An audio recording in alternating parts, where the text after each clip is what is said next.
Penangkapan buronan BLBI masih menjadi topik dialog kami bersama dengan Pak Derajat Wibowo dari Surabaya, Jawa Timur. Ada Puspenkum Kejaksaan Agung juga, Pak Amir Yanto. Terima kasih sudah bergabung, Pak Amir. Terima kasih kembali. Ya, Pak Amir, lalu saat ini apa hasil pemeriksaan keterangan yang sudah diambil Kejaksaan Agung sampai saat ini? Kemarin malam kan sudah langsung diperiksa ya, Pak Samadikun? Iya, Pak Samadikun Hartono sampai di Kejaksaan Agung dimintai keterangan oleh jaksa di bidang tindak pidana khusus.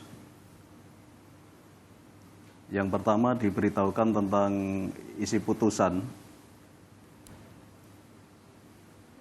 yaitu bahwa yang bersangkutan berdasarkan putusan Mahkamah Agung tanggal 28 Mei 2003 nomor 1696K/Pid/2002 dijatuhi pidana penjara selama 4 tahun. Kemudian denda sebesar 20 juta rupiah. Apabila tidak dibayar diganti dengan pidana kurungan selama 4 bulan. Artinya eksekusi putusan ini sudah bisa dilakukan mulai sekarang, Pak Amir? 4 tahun penjara ini, ya, eksekusinya sudah bisa langsung? Tentu saja 4 tahun penjara ini, eksekusinya sudah langsung dilaksanakan tadi malam itu. Oke. Nah, kalau uang yang akan dikembalikan, kerugian negara yang akan dikembalikan, dijanjikan dikembalikan oleh Samadikun kepada negara berapa, Pak Amir? Sesuai dengan putusan Mahkamah Agung tersebut sebesar 199.486.461,54 rupiah.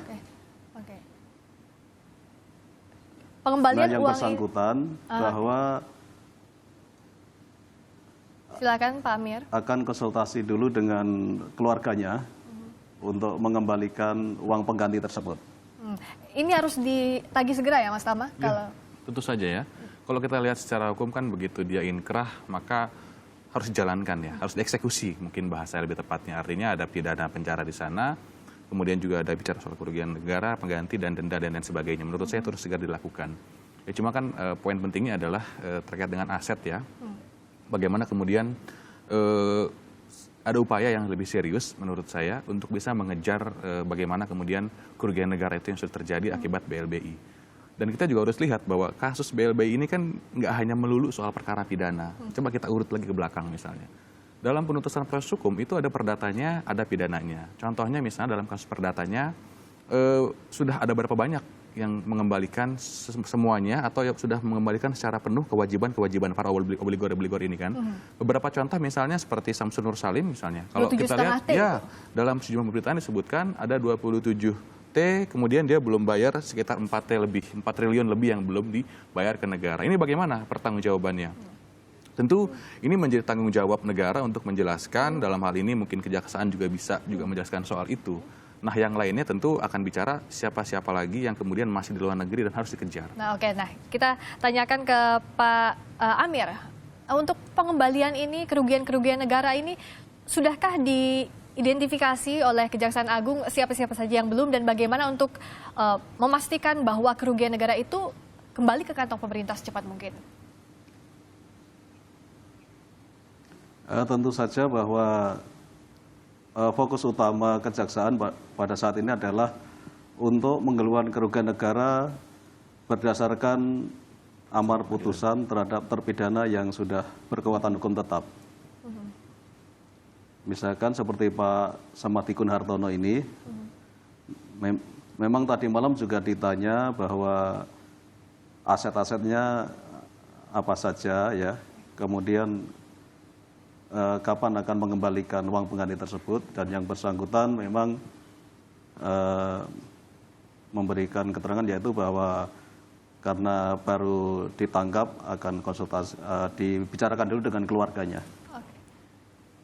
Kalau Pak Derajat melihat ini kerugian akibat kasus BLBI hitung-hitungannya masih banyak yang belum tertangkap atau kerugian negara juga yang belum dikembalikan. Bagaimana pandangan Pak Derajat soal hal ini? Ya kalau BLBI memang itu salah satu kerugian raksasa buat kita ya. Jadi saya dulu baik sebagai ekonom maupun sebagai anggota Komisi 11 itu berkali-kali berteriak soal ini, mengejar soal ini ya. Namun memang harus kita akui sudah ada yang diberikan SKL, surat keterangan lunas, walaupun yang dibayar itu on average hanya 28% dari total. Angkanya berapa itu Pak? Kalau kita negara. kalkulasikan yang bisa diselamatkan, yang bisa dikembalikan ke kas negara? Oh sangat kecil sekali yang sudah dikembalikan ke kas negara ya. Dan karena itu orang-orang ini harus kita tangkap dulu untuk kemudian asetnya kita kejar.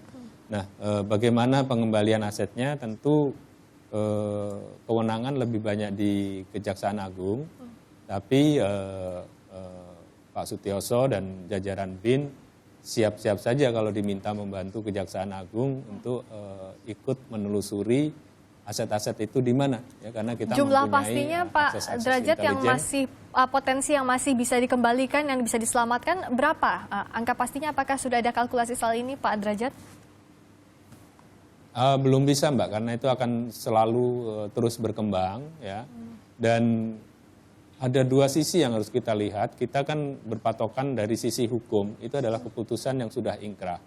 Ya, contohnya untuk kasus Bank Bali misalkan ya, yang di luar BLBI, itu Joko Chandra itu 900 miliar. Tapi ini dari sisi hukum 900 miliar. Cuma dari sisi ekonomi, itu kan 900 miliar tahun 99 atau 2000 gitu ya. Itu kalau dihitung sekarang mungkin sudah jadi 10 atau 11 triliun. Ya. Demikian juga dengan kasus yang dikenakan kepada Samadikun Hartono, dari sisi hukum 169,4 kalau tidak salah miliar ya. Kalau dari sisi ekonomi itu kita tambah dengan inflasi dan memasukkan suku bunga, itu mungkin sudah 1 triliun lebih. Ya. Jadi ada dua sisi. Nah, tentu leading sektornya di sini adalah Kejaksaan Agung, tapi instansi lain termasuk Pak Sutioso dan jajaran BIN tentu akan siap membantu. Kalau untuk mengembalikan aset ini tentu bukan perkara mudah, Pak Amir. Misalnya aset di dalam negeri sudah dipindah tangankan beberapa kali, tentu tidak mudah untuk menyusuri jejaknya. Begitu pula yang di luar negeri pasti terbentur yurisdiksi. Bagaimana Kejaksaan Agung mengatasi hal ini? Jadi begini, bahwa seperti BLBI ini kan masih berlaku Undang-Undang Tindak Pidana Korupsi nomor 3 tahun 71 ya. Sehingga dengan pengembalian uang pengganti ini tidak dari itikat baik dari terpidana. Nah, kalau misalkan hal tersebut tidak dilakukan, tentu saja kejaksaan akan menggunakan instrumen gugatan melalui perdata oleh jaksa pengacara negara. Itu satu kasus misalnya, sama di kesulitan yang Icw lihat apa kalau tadi? Ya dari tentu kan sisi tadi Icw? ya, saya coba lihat dari Modus awal tentu ya. berkembang kan? Ya tentu dalam kasus ini kan tadi sudah dijelaskan ya bahwa secara hukum ada yang harus dieksekusi, baik secara pidana penjaranya maupun kerugian negara atau uang penggantinya yang harus dikembalikan. Nah tapi kan tentu soal BLBI ini kan nggak hanya bicara soal hukum tadi. Bagaimana kemudian nama-nama yang tadi disebut oleh Pak Derajat sudah mendapatkan SKL, surat keterangan lunas, tentu kan juga ini harus kita lihat juga misalnya. Karena di sana ada kewajiban. Kewajibannya apa? Misalnya yang saya ingat, misalnya 30% dia harus mengembalikannya secara tunai, 70% itu berupa aset. Pertanyaan selanjutnya, sudah berapa banyak dari para obligor yang sudah mengembalikan ke negara yang tunai? Kemudian bagaimana dengan yang 70% yang disebut-sebut tadi, misalnya juga sudah ada yang markup dan lain sebagainya. Nah ini kan melibatkan uang yang sangat besar, yang tentu saja kita perlu tahu nih. Dan selama ini kan negara seolah-olah lupa, dan dalam kasus ini kan nggak kelihatan, nggak tahu bagaimana perkembangannya.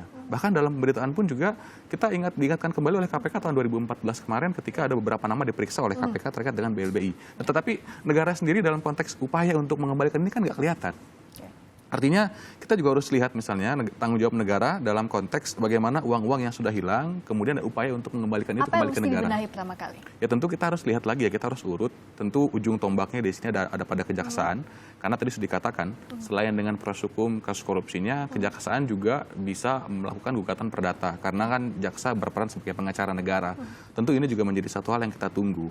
Nah yang kedua tentu juga harus ada transparansi dari pemerintah ya, dalam hal ini misalnya sudah berapa sih aset yang sudah kembali. Mungkin secara resmi dari pemerintah harus menjelaskan bagaimana update terakhir. Karena informasi yang sekarang berada di publik itu kan terpotong-potong. Karena ada yang muncul beritanya soal A, soal B, soal C, kemudian nanti update lagi berapa tahun kemudian, sehingga nggak ada informasi yang utuh yang bisa dinikmati oleh masyarakat dan diketahui oleh masyarakat. Oke, yang masyarakat melihat ini diapresiasi setelah 13 tahun. Ya. Tapi kan kenapa saat ini Ya. baru dibongkar kembali, baru di blow up kembali, Pak Ya. Derajat?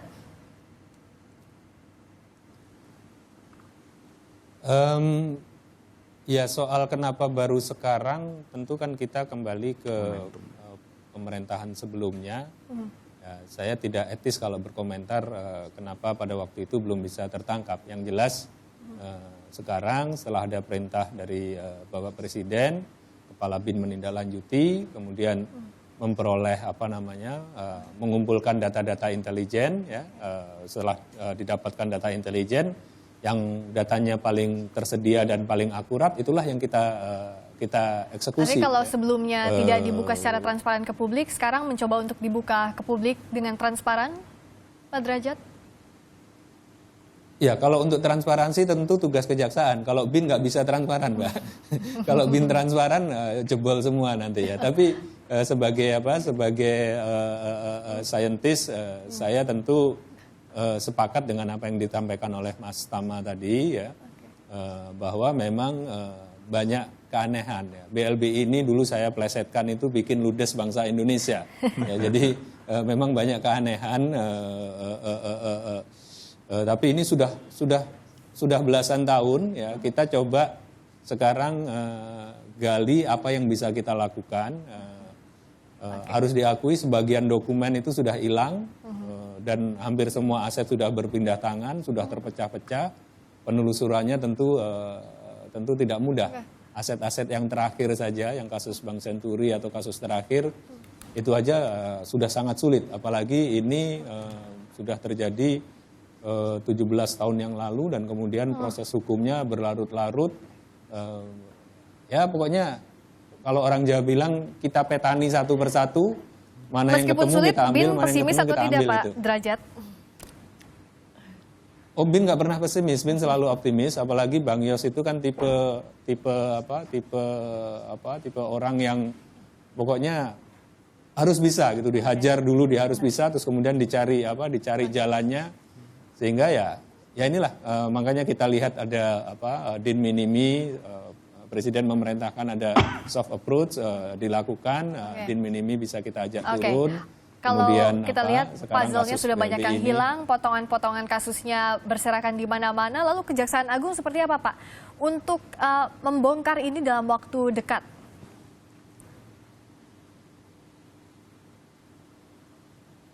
Pak Amir. Oh, halo. Ya. Ya. Ya tentu saja bahwa dalam melacak atau mencari para koruptor yang melarikan diri ini kan bekerja sama dengan instansi lain, antara dengan BIN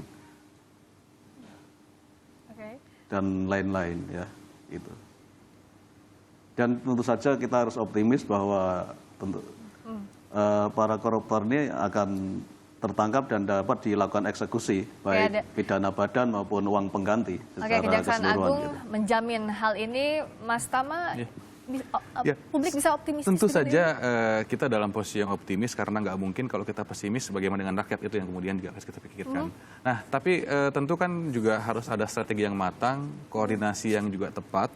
Jangan sampai kemudian penangkapan ini hanya buah dari keberuntungan saja, misalnya. Untung bisa ketangkap setelah belasan tahun, jangan sampai nanti kita menunggu yang berikutnya belasan tahun lagi ke depan.